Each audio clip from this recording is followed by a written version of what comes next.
Hello students and welcome to my YouTube channel. और आज हम स्टार्ट करेंगे क्लास 8 का mathematics exercise number 6.3 question number 7। So students, question number 7, the students of class 8 of a school donated ₹2401 in all for prime minister's national relief fund. तो यहाँ पे students बताया जा रहा है कि क्लास 8 का जो स्टूडेंट्स है 2401 रुपीज़ का डोनेशन किया है prime minister's national relief fund में।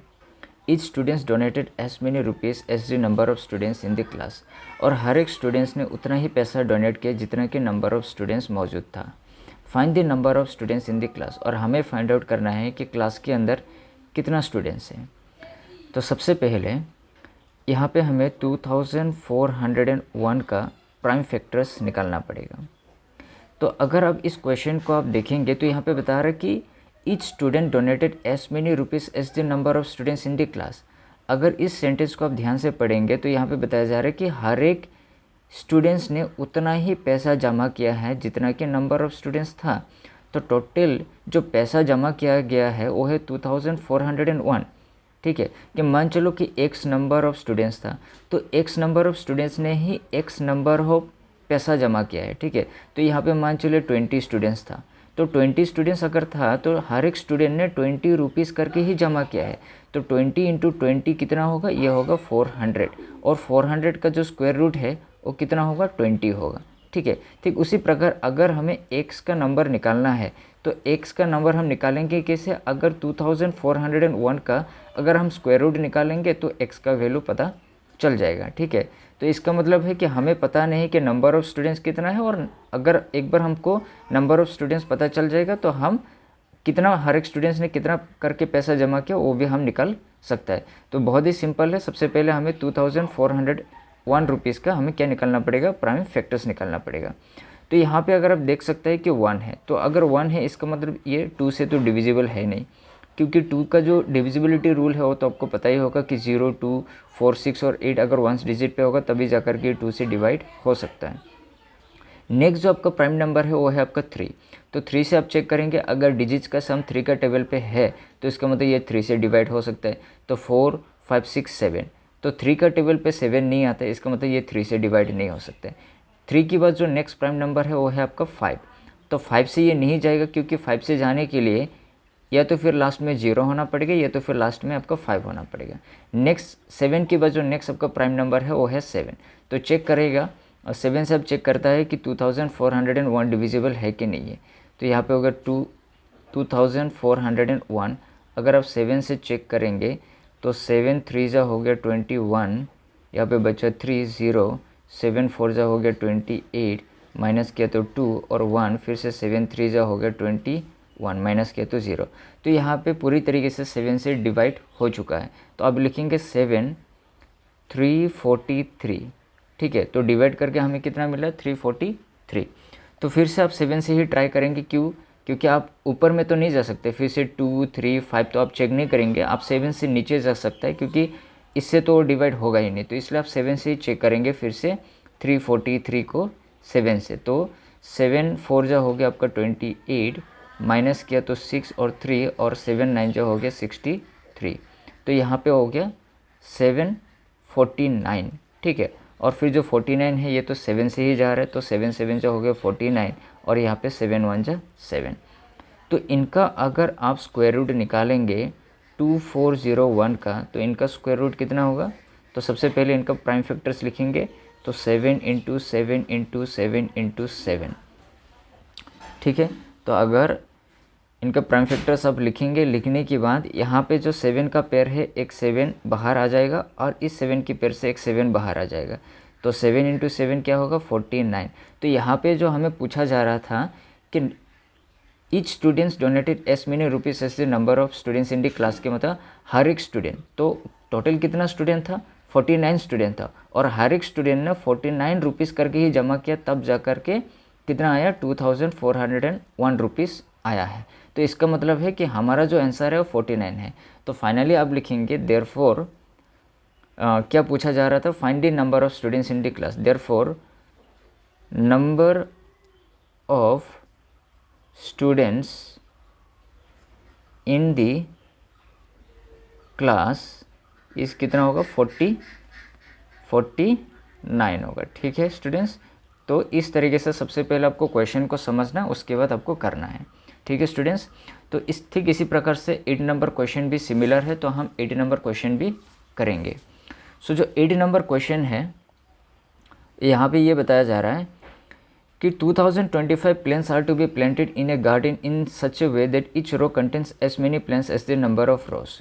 तो यहाँ पे सबसे पहले आपको समझना है कि एक गार्डन के अंदर, कि मान चलिए ये गार्डन है, ठीक है, ये गार्डन है, तो इस गार्डन के अंदर टोटल 2025 प्लांट्स प्लांट करना है, मतलब ग्रो करना है। फिर बता रहे in such a way that each row contains as many plants as the number of rows, और जितना number of rows, for example यहाँ पे मैंने 4 रो बना दिया है, ठीक है, तो यहाँ पे 1 2 3 4, तो 4 रो हो गया। तो हर एक रो पे अगर आपने 4 रो बनाया तो हर एक रो पे उतना ही नंबर ऑफ प्लांट्स, अगर आप 4 रो बनाए तो हर एक रो पे आपको 4 प्लांट ग्रो कराना पड़ेगा। जैसे कि यहाँ पे मान चलो 1 1 2 3 4 1 2 3 4 1 2 3 4 1 2 3 4, ठीक है। अगर आप इस तरीके से देखेंगे कि जितना नंबर ऑफ रोज था उतना नंबर ऑफ प्लांट्स ग्रो किया है, तो यहाँ पे 1 2 3 बॉक्सेस है, यहाँ पे भी 1 2 3 बॉक्सेस है, तो 3 × 3 करेंगे तो कितना मिलेगा आपको, 9 मिलेगा। तो मतलब एक स्क्वायर की तरह बन रहा है। तो यहाँ पे भी सिमिलर टाइप का जो क्वेश्चन है 7 नंबर सिमिलर ही है। तो यहाँ पे भी सबसे पहले आपको क्या करना पड़ेगा कि 2025 का आपको प्राइम फैक्टर्स निकालना पड़ेगा, कि आपको पता है कि जितना नंबर ऑफ रोज है उतना नंबर ऑफ प्लेन्स ग्रो करना पड़ेगा, तब जाकर के 2025 आया, ठीक है। तो इसका मतलब है कि 2025 प्लेन्स किसी स्क्वायर का नंबर होगा, तो यहाँ पे सेम नंबर ही होगा। तो हमें पता नहीं कि हमें पता नहीं जितना नंबर ऑफ रोज होगा उतना नंबर ऑफ प्लेन्स भी होगा, ठीक है। तो यहाँ पे मान चलिए x नंबर ऑफ रोज है और x नंबर ऑफ प्लेंट है, तो सिमिलर है कि x का वैल्यू आपको निकालने के लिए x का स्क्वायर रूट आपको निकालना पड़ेगा, ठीक है स्टूडेंट्स। तो इसी प्रकार से हम इसका भी निकालेंगे। तो ये 2 से तो डिवाइड नहीं हो सकता है, क्यों नहीं हो सकते, क्योंकि लास्ट में 5 है, क्योंकि 2 से डिवाइड होने के लिए 0 2 4 6 या 8 लास्ट में होना चाहिए। फिर नेक्स्ट 2 के बाद नेक्स्ट जो प्राइम नंबर है वो आपका 3 है। तो 3 से अगर आप इसको चेक करेंगे तो यहाँ पे 2 + 2 हो गया 4, और 4 + 5 हो गया आपका 9। तो इसका मतलब है कि जो 9 है वो 3 का टेबल पे आता है, तो इसका मतलब ये 3 से डिवाइड हो सकता है। अब चेक कर लीजिए कि 202 जो 5 है उसको अगर हम 3 से डिवाइड करेंगे तो यहाँ पे 3 6 हो गया 18, माइनस किया तो 2, और 2 नीचे पे आ गया, और 3 7 जो हो गया आपका 21, माइनस किया तो 1 आ गया, और यहाँ पे 5 आ गया, और 3 5 जो हो गया 15, ठीक है स्टूडेंट्स। तो इसका मतलब ये है कि ये 3 से पूरी तरीके से डिवाइड हो गया, 3 कितना जा 6 7 5, ठीक है स्टूडेंट्स। तो ये फिर से आप अगर इनको प्लस करेंगे तो 6 + 7 हो गया आपका 13, 13 + 5 अगर आप करेंगे तो 18। तो जो 18 है फिर से ये 3 का टेबल पे आता है, इसका मतलब ये फिर से 3 से डिवाइड हो सकता है। तो आप करेंगे 3 2 जा हो गया 6, फिर से 3 2 जा 6, 1 नीचे पे आ गया तो 1 बचा, तो यहाँ पे 15 हो जाएगा, और 3 5 जा 15 हो गया। फिर से ये जो है 2 और 2 हो गया 4, 4 + 5 हो गया 9, इसका मतलब फिर से ये 3 का टेबल पे आ सकता है। तो 3 7 जो हो गया 21, और 3 5 जो हो गया 15, फिर से 7 और 5 प्लस करेंगे तो आपको मिलेगा 12। तो इसका मतलब ये 3 से फिर से डिवाइड हो सकते हैं, 3 2 जा 6, 3 5 जा 15, ठीक है। तो 3 के बाद जो नेक्स्ट आपका प्राइम नंबर है वो है 5, ठीक है। तो नेक्स्ट प्राइम नंबर आपका 5 है, और 5 का डिविजिबिलिटी रूल क्या है कि 0 या 5 अगर लास्ट में होता है तो वो 5 से डिवाइड हो सकता है। तो इस नंबर के पीछे में तो 5 है, तो इसका मतलब ये 5 से डिवाइड हो जाएगा। तो 5 5 जा हो गया 25, और यहाँ पे 5 1 जा 5 हो गया, ठीक है स्टूडेंट्स। तो अभी इनका अगर आप स्क्वायर रूट निकालेंगे तो 2025 का सबसे पहले प्राइम फैक्टर्स लिखेंगे। तो यहाँ पे 3 × 3 × 3 × 3 × 5 × 5, ठीक है। तो इस 3 का पेयर से एक 3 बाहर आ गया, इस 3 का पेयर से एक 3 बाहर आ गया, और इस 5 का पेयर से एक 5 बाहर आ गया। तो इनको अगर हम मल्टीप्लाई करेंगे तो 3 3 जा 9 हो गया, और 9 5 जा हो गया 40, ठीक है स्टूडेंट्स।